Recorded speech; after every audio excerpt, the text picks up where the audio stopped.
Shalom Bapak Ibu, puji Tuhan kita ada lagi di hari ini. Mari kita akan renungkan firman Tuhan kembali. Kita berdoa. Terima kasih Tuhan Yesus atas kasih setiamu yang tak pernah berkesudahan. Yang tak habis-habis rahmat-Mu selalu baru tiap pagi. Yang boleh memungkinkan kami ada lagi di hari ini. Dan terima kasih kami boleh sehat, kuat, dan kami mau menjalani hari ini.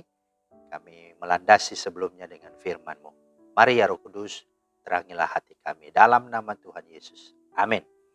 Bapak Ibu, firman Tuhan kita terambil di dalam Mazmur 1 ayat 1. Berbahagialah orang yang tidak berjalan menurut nasihat orang fasik, yang tidak berdiri di jalan orang berdosa, dan yang tidak duduk dalam kumpulan pencemooh. Itulah firman Tuhan yang menjadi dasar renungan kita pada hari ini. Tema kita adalah jangan jadi Kristen parasit atau benalu.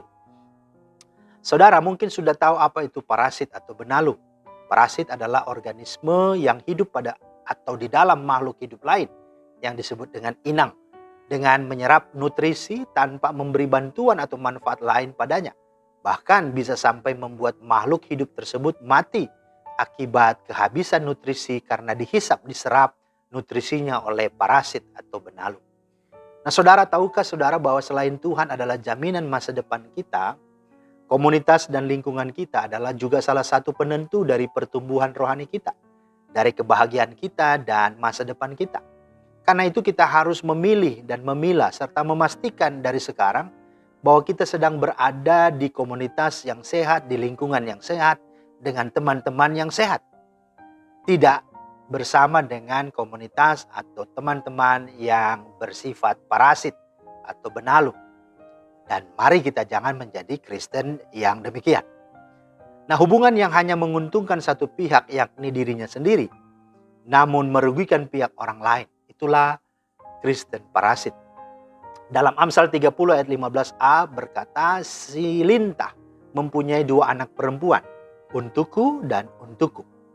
Kristen parasit hidupnya seperti lintah yang fokusnya hanya pada dirinya sendiri. Perhatikan dia katakan apa? Untukku dan untukku. Ya, bukan untuk orang lain, atau untuk lingkungan, untuk gerejanya, tidak. Jadi hanya pada bagaimana dia bisa memanfaatkan dan mengambil atau menghisap, menyerap keuntungan dari komunitas, dari lingkungan yang ada. Tetapi dirinya sendiri tidak pernah sama sekali berkontribusi, memberikan keuntungan dan pengaruh positif bagi komunitas dan anggota-anggota komunitasnya. Nah, Kristen parasit seperti ini di depan komunitas dan anggota-anggotanya sangat terlihat baik, sangat rohani seperti berwajah malaikat.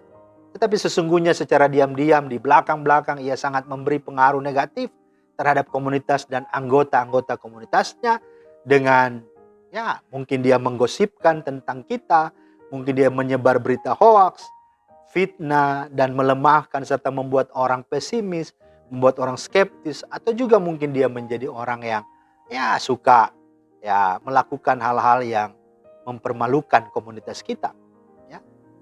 Orang seperti ini tidak akan peduli walaupun dia sudah merugikan orang lain. Maka jauhilah sifat parasit seperti itu dari kehidupan kekristenan kita. Dan janganlah bergaul dengan orang-orang yang bersifat demikian. Sebab firman Tuhan katakan, jangan kamu sesat. Pergaulan yang buruk merusak kebiasaan yang baik. 1 Korintus 15 ayat 33. Lalu apa dan bagaimana seharusnya yang kita lakukan? Mari pilihlah dan pastikan dari sekarang bahwa kita punya komunitas yang sehat. Lingkungan yang sehat yang memiliki hubungan satu sama lainnya. Yang tentu sehat juga. Seperti apa ciri komunitas dan hubungan yang sehat itu? Ciri hubungan yang sehat itu adalah yang pertama, menyemangati dan menyegarkan jiwa. Artinya anggota komunitas itu selalu membuat kita dapat hidup optimis, semangat, penuh gairah untuk sedia menjalani setiap waktu dan kesempatan serta aktivitas yang ada. Komunikasinya nyambung, motifnya membangun, bukan melemahkan apalagi menjatuhkan serta merendahkan orang lain. Yang kedua, dapat membaharui paradigma dan mempertajam pikiran dan pemahaman kita. Artinya dengan komunitas dan lingkungan kita yang sehat itu, kita dapat banyak pengetahuan, kita dapat banyak ilmu, dapat banyak inspirasi, edukasi, informasi, bahkan segala hal-hal yang tentu dapat memotivasi dan menolong kita untuk memiliki sesuatu pemahaman yang jelas, yang tajam, yang kritis, yang sistematif, tetapi juga yang membangun, Apakah tentang soal iman? Apakah itu tentang soal firman Tuhan? Apakah itu tentang soal teologi, psikologi, tentang keluarga, tentang kesehatan, tentang pendidikan, dan juga tentang masa depan anak-anak, dan lain-lain sebagainya. Yang ketiga, mengarahkan hidup kita ke arah yang lebih baik. Artinya, dengan komunitas dan lingkungan kita itu, kita menjadi pribadi yang lebih berkualitas, lebih produktif, menjadi pribadi yang semakin hidup bersyukur, bukan bersungut-sungut, menjadi pribadi yang bermanfaat bagi keluarga dan sesama, serta menjadi pribadi yang berkenan kepada Tuhan dan memuliakan Tuhan. Karena kualitas hidup dan masa depan kita sangat bergantung kepada apa yang menjadi makanan rohani kita, bergizi atau tidak. Kemudian siapa yang memimpin dan menjadi teladan dalam komunitas kita. Yang ketiga, siapa yang mau membangun, yang mau bersama hidup yang lebih baik ya dengan kita. Dan siapa yang mau tetap setia hadir di kala suka duka apapun yang terjadi dalam kehidupan kita. Itulah sesungguhnya ciri komunitas yang sehat, hubungan yang sehat. Mari jadilah orang Kristen yang menciptakan dan membangun komunitas yang sehat. Bagaimana itu? Mari, jangan biarkan berita gosip dan informasi miring serta perkataan-perkataan negatif, apalagi provokatif, masuk ke dalam komunitas kita. Mazmur 1 ayat 1-2 dikatakan, jangan berjalan menurut nasihat orang fasik, jangan berdiri di jalan orang berdosa, dan jangan duduk dalam kumpulan pencemooh. Yang kedua, mari ciptakan budaya. Budaya apa? Budaya rasa haus dan lapar akan kebenaran, akan firman Tuhan. Artinya di dalam ayat 2, yang kesukaannya ialah Taurat Tuhan. Mari kita ciptakan komunitas yang selalu ingin belajar firman Tuhan. Karena firman Tuhanlah kehidupan, pedoman, dan juga keselamatan dalam hidup kita.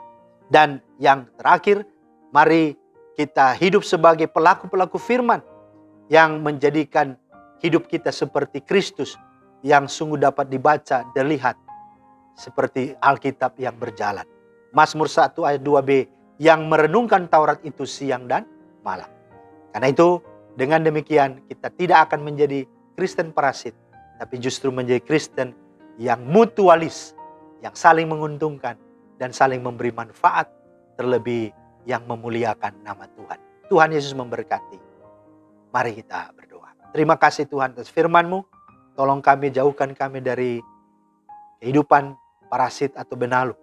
Biarlah hidup kami betul-betul menjadi manfaat dan sungguh mendatangkan keuntungan bagi anggota komunitas dan komunitas kami. Dan terlebih memuliakan nama-Mu. Demi Kristus kami berdoa. Amin. Demikianlah firman Tuhan hari ini. Kiranya menjadi berkat. Selamat beraktivitas. Tuhan Yesus memberkati. Shalom.